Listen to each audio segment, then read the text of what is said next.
नमस्कार प्रणाम। तो रउआ देखा तनी अपनी न्यूज और हम हैं निवेदिता। अभी हमारी मौजूदगी में भड़कुइया तिवारी टोला में प्रभात खबर के बहुत ही चर्चित पत्रकार श्री संजय तिवारी जी से। तो आए यहाँ से जानल जाओ कि बरौली में अभी चुनावी समीकरण का बा। स्वागत बा सर और हमारे यूट्यूब चैनल में। धन्यवाद। दिवाली छठ यानी कि 28 तारीख तक सारा मतदाता लोग व्यस्त रहे, कोई में प्रत्याशी लोग भी व्यस्त रहे। 29 तारीख से चुनाव प्रचार दमदार शुरू बा। आज 30 तारीख, 2 दिन में जौन रुझान होता ओकरा हिसाब से एनडीए के तो पलड़ा भारी लौकता। काहे रउआ देखा तनी कि हर जगह रोड पे जहाँ भी जाए लोग से तो दिलीप सिंह के भी नाम बहुत चर्चा में चला था। बिल्कुल, दिलीप सिंह भी चर्चा में बानी, आरजेडी के प्रत्याशी बानी। वहाँ के लगे सबसे बेहतर चीज़ बा कि वहाँ के जौन व्यक्तित्व, आपन व्यक्तित्व बा, निजी पहचान जौन बा वहाँ के, या वहाँ के पिताजी उपेंद्र सिंह के बहुत बेहतर बा क्षेत्र में। और बेहतर पर्सनालिटी परिवार बहुत अच्छा बा। कोनो नेतागिरी वाला बैकग्राउंड नहीं है, सब आम आदमी नीचे से उठ के वहाँ लोग ऊपर आयल बनी। अब मंजीत सिंह खानदानी नेता हैं, वहाँ के पिताजी विधायक रहल बनी। काज ने तरह पता बा कि ना, वहाँ के बरौली से भी विधायक रहल बनी बीर किशोर नारायण सिंह। ओकरा बाद बैकुंठपुर चल बनी आ वहाँ के विरासत में नेतागिरी मिलल बा। दोनों आदमी जाति से राजपूत बा। अब जातिगत समीकरण पर थोड़ा सा चर्चा करिए। तो रउआ बताएं, दोनों आदमी बाबू साहब बानी लोगिन जातिवाद के वोट सबसे ज्यादा मतलब इफेक्टिव रहेला राजनीतिक में। तो दोनों आदमी सेम कास्ट के एनडीए और आरजेडी से चुनाव लड़ता है लोगिन। तो एक बार बरौली में मतलब का इफेक्ट पड़े वाला बा?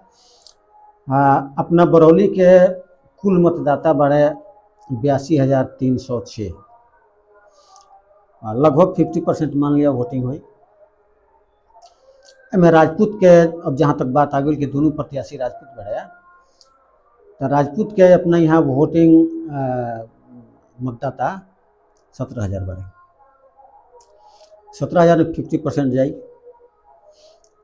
करीब 8,000 हो, 8,000, 8,500 या 9,000 तक वोटिंग हो सकता राजपूत के। राजपूत सबसे बेहतर में चीज़ एगो ध्यान देवे लगा कि राजपूत जाति के कोनो पार्टी नहीं है अभी तक। तो जहाँ राजपूत होला वहाँ राजपूत वोट चल जाला। तो अभी तो दोनों आदमी राजपूत। हाँ, तो सबसे मजेदार बात में यही बा कि दोनों आदमी राजपूत, तो राजपूत दो जगह निश्चित रूप से जाई। यानी कि एक आदमी के 4,000 वोट मिली, दूसरे आदमी के 4,000 वोट मिली लगभग। अभी ब्राह्मण के वोटिंग बा अपने यहाँ चुप बा एकदम। ऐसे कि यहाँ के लोग कहता है यहाँ के कि अगर मंजीत बाबू जाके बैकुंठपुर में मिथिलेश तिवारी के सपोर्ट ना करें तो हम के बरौली में वहाँ के सपोर्ट ना करें। अधिकांश जनता तो यही कहता। हाँ, बात तो सही बा, क्योंकि ये लड़ाई बैकुंठपुर से अब बरौली से होला। पिछला इलेक्शन में मंजीत बाबू मिथिलेश तिवारी के खिलाफ खड़ा रहने निर्दलीय। मिथिलेश तिवारी एनडीए के प्रत्याशी रहनी, 54-55 शायद वोट मिला रहे। अब मंजीत सिंह के मिला रहे 43,000 कुछ वोट निर्दलीय में। तो वो बेरा अब जातिगत समीकरण कोई के नाम में रखला के जरूरत नहीं है।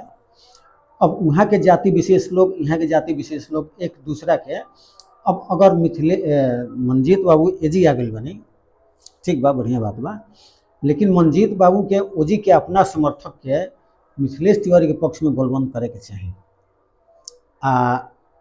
वहाँ के जे बनी मिथिलेश तिवारी, वहाँ के भी अपन सपोर्टर लोग, तो लोग कहता कि दोनों आदमी एकजुट हो गए बा और मंजीत सिंह मिथिलेश तिवारी के सपोर्ट करता नहीं, ई कहाँ तक सच बा? अभी तक तो ऐसा कोनो बात नहीं है, लेकिन ऐसा होखे तो बढ़िया बा, एनडीए के दोनों सीट निकल। अच्छा, एगो नया पार्टी आइल बा जन सुराज, वो बहुत सारा वादा करता कि पब्लिक के ई देम उ देम। एकरा बारे में रउआ का कहतन? ओकरा टक्कर में बानी फैट सर, तो मुस्लिम वोटर कहीं ना कहीं थोड़ा डिस्ट्रैक्ट हुई। हाँ, तो एमे रउआ का कहे? अब मुस्लिम वोट पर देखल जाओ, थोड़ा सा ध्यान दिलाओ जाओ, तो मुस्लिम वोट 71,000 बा बरौली विधानसभा में।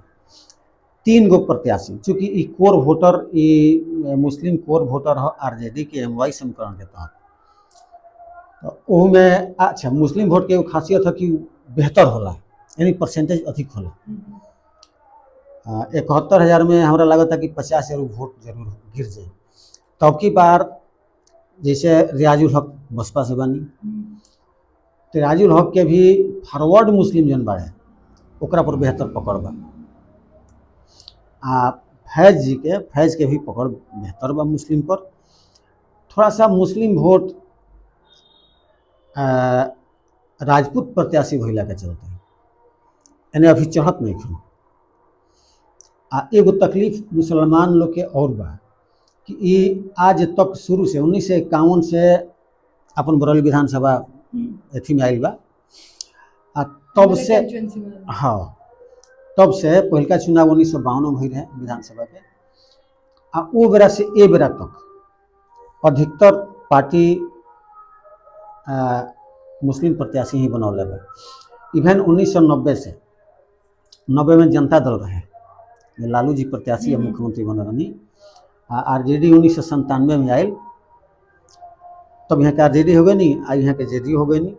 पहले यहाँ लोग जनता दल में ही रहनी, समता पार्टी भी रहे वगैरह वगैरह। तो मुस्लिम लोग के तकलीफ बा कि ये अभी तक यहाँ मुस्लिम ही खड़ा होते लोग आरजेडी से। लालू या तेजस्वी जी हिंदू प्रत्याशी कैसे बना देनी, ऐसे कुछ मुस्लिम मतदाता लोग दूरी बनावता दिलीप सिंह से। लेकिन हमारा लगता कि समय के साथ धीरे धीरे सब ठीक हो जाई।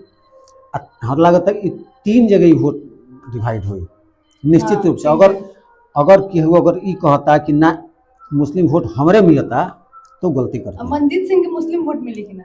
बहुत कम।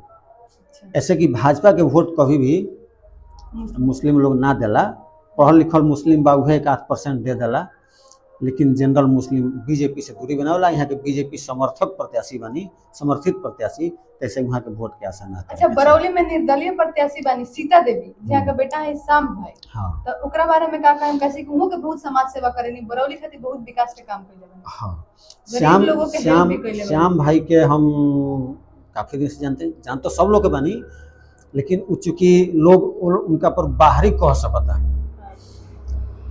लेकिन ऐसा कोनो बात नहीं है। बरौली में अधिकतर बाहरी लोग ही जीत के हुकूमत कैले बा।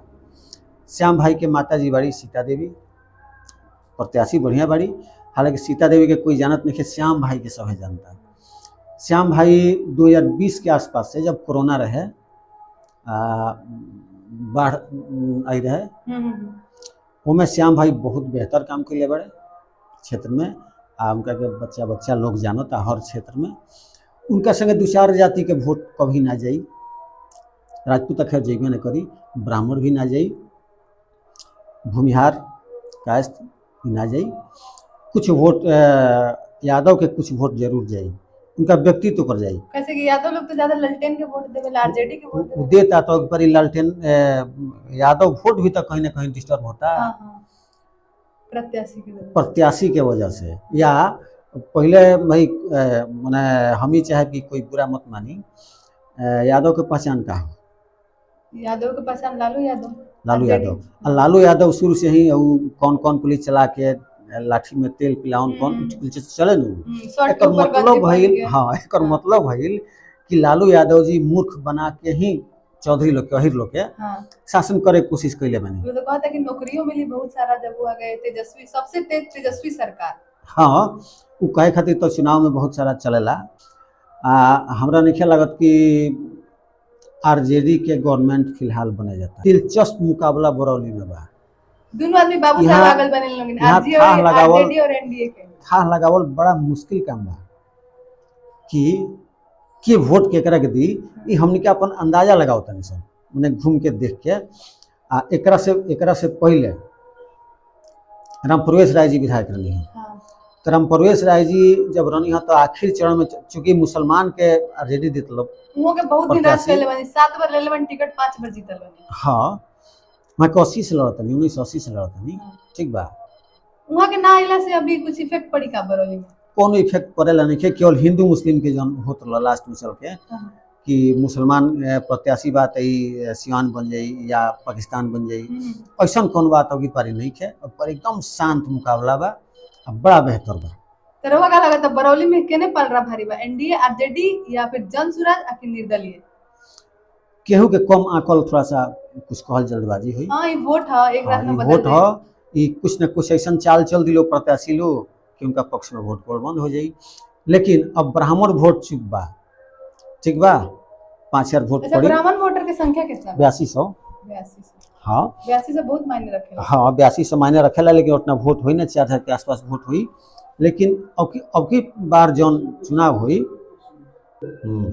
अगर ऐसा नहीं हो, अगर दोनों आदमी एक दूसरे के सपोर्ट नहीं करत, तब ई विधायक बनल के सपना दुनिया के रह ही रह जाई।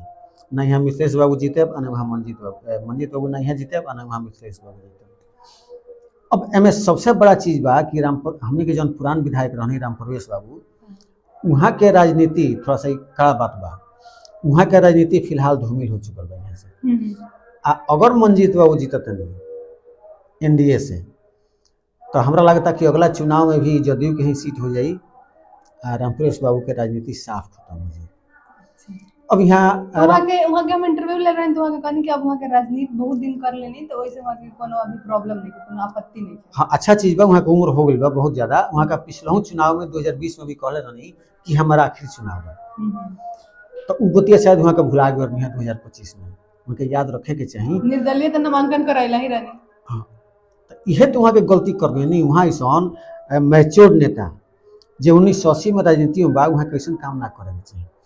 वहाँ के साथ माने पार्टी के फैसला के स्वागत करे के चाहिए, जो वहाँ के ना कोई नहीं। वहाँ लोग के कार्यकर्ता के चढ़ावा में आके बगावत कर देनी, निर्दलीय नॉमिनेशन कर देनी।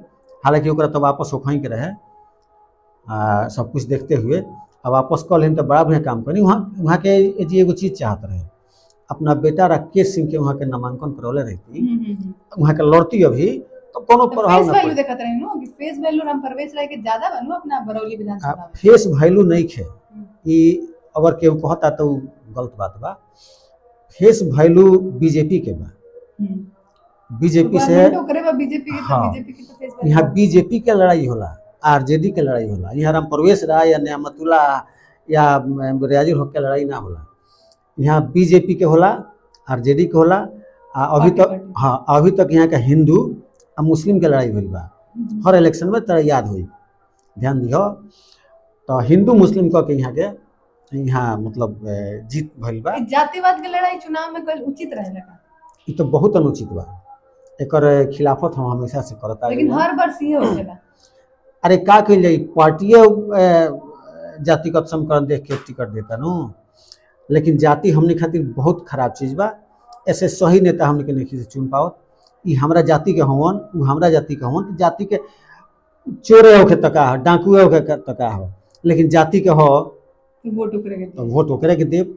लेकिन ई हमके भुला जाता निशान कि हम मान लेते नहीं हम कि मिथिलेश तिवारी बरौली से खड़ा बा, उनका औकात बहुत ज़्यादा बा, हम बहुत छोटा आदमी बनी, हम उनका के वोट देव। लेकिन हमारा घर के या उनका घर के शादी हुई जाते मन हुई तो का हमारे यहाँ करी हैं, हम उनका यहाँ करे। डिफरेंस बा, औकात के अंतर बा। लेकिन ये हमके भुला जाता नहीं सब। राजपूत लोग सभी लोग कहता है कि ठीक बा हमार जात हो, हम वोट देव। लेकिन का उ प्रत्याशी से पूछो कि कौन रिश्तेदारी हमारे से तू करबो, कतई ना हो। ऐसे प्रत्याशी निमन प्रत्याशी देख के जो विकासशील होके जरा पर लगे कि ना ही ठीक बड़े, ओकरा के वोट करे के चाहिए। काहे कि बरौली विधानसभा लगातार पिछड़ले चले बा, जातीय पाति के चलते, हिंदू मुस्लिम के चलते। तो हमरा लगता कि इलेक्शन में ये सब ना होके चाहिए। हालांकि टिकट जना हिसाब से पार्टी दिले बा, वो हिसाब से पर हिंदू मुस्लिम तो हो ही ना, लेकिन जातिगत भी ना होके ए पर ध्यान देवे के चाहिए, तबे हमने के सही प्रत्याशी चुन पाए। तो चलिए चुनावी ग्राफ थोड़ा और ऊपर बढ़ी तो फिर एक बार और समीकरण कर जाए एकरा बारे में। बिल्कुल, अपन बहुमूल्य समय हमरा के देने एकरा खातिर बहुत बहुत धन्यवाद। धन्यवाद।